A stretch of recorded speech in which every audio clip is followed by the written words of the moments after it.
নমস্কার বন্ধুরা, আমি শিল্পা। আমার রান্নাঘরে আপনাদের সবাইকে স্বাগত। আজ আমি বানাবো আলু পাস্তার রেসিপি।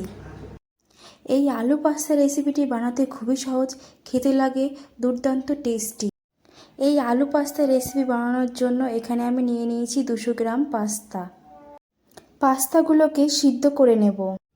কড়াইতে জল দিয়ে দিয়েছি, জল গরম হয়ে গেছে, দিয়ে দিয়েছি সামান্য একটু লবণ। এখন আমি দিয়ে দেবো পাস্তাগুলোকে ভালো করে সিদ্ধ করে নেব। পাস্তাটা সিদ্ধ করতে বেশি টাইম লাগে না, 2 থেকে 3 মিনিটের মধ্যে সিদ্ধ হয়ে যায়। পাস্তাগুলো যাতে গায়ে গায়ে লেগে না যায়, যার জন্য নিয়ে নিয়েছি সামান্য একটু সাদা তেল। তেলটি দিয়ে কিছুক্ষণ পাস্তাটা সিদ্ধ করে নেব। পাস্তাগুলো সিদ্ধ হয়ে গেছে, এখন আমি একটি ছাঁকনির সাহায্যে তুলে নেব।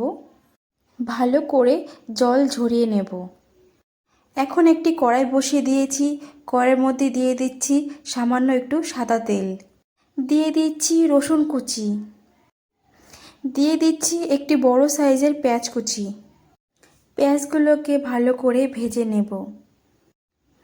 পেঁয়াজগুলো ভাজা হয়ে গেছে, এখন আমি দিয়ে দেব কাঁচা লঙ্কা কুচি। কাঁচা লঙ্কাটি দিয়েছি ঝালের জন্য, আপনারা কাঁচা লঙ্কা কমিয়ে বা বাড়িয়ে দিতে পারেন।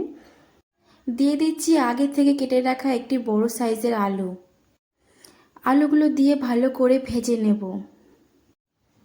আলুটা প্রায় ভাজা হয়ে গেছে, দিয়ে দিচ্ছি স্বাদ অনুযায়ী লবণ, দিয়ে দিচ্ছি হলুদ গুঁড়ো, দিয়ে দিচ্ছি লঙ্কার গুঁড়ো। সব কিছুকে ভালো করে নেড়ে চেড়ে মিশিয়ে নেব। দিয়ে দিচ্ছি এখানে অল্প একটু গোলমরিচ গুঁড়ো।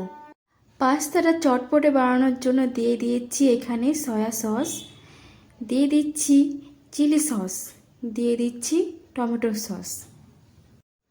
সব কিছুকে ভালো করে নেড়ে চেড়ে মিশিয়ে নেব। সসগুলো দিয়ে 40 থেকে 50 সেকেন্ড মতন ভেজে নিয়েছি। এখন আমি দিয়ে দেব আগে থেকে সিদ্ধ করে রাখা পাস্তাটা দিয়ে ভালো করে নেড়ে চেড়ে নেব। সব কিছুকে ভালো করে নেড়ে চেড়ে নিয়ে মিশিয়ে নিয়েছি। এটাকে এখন আমি 3 থেকে 4 মিনিট মতন ভেজে নেব। বন্ধুরা, আমার এই আলু পাস্তার রেসিপি যদি আপনাদের ভালো লেগে থাকে তাহলে ভিডিওটিকে অবশ্যই একটি লাইক করে দেবেন, কমেন্ট করে দেবেন আর চ্যানেলটিকে সাবস্ক্রাইব করে পাশে থাকবেন। পাস্তাটা ভাজা হয়ে গেছে, এর মধ্যে দিয়ে দিচ্ছি আমি পাস্তা মশলাটা দিয়ে পাস্তার সাথে ভালো করে নেড়ে চেড়ে মিশিয়ে নেব। পাস্তাটা আমার রেডি হয়ে গেছে। আপনারা বাড়িতে একবার হলেও এইভাবে ট্রাই করবেন। এই আলু পাস্তাটি খেতে খুবই টেস্টি লাগে। আমার এই ভিডিওটি দেখার জন্য আপনাদেরকে অসংখ্য ধন্যবাদ।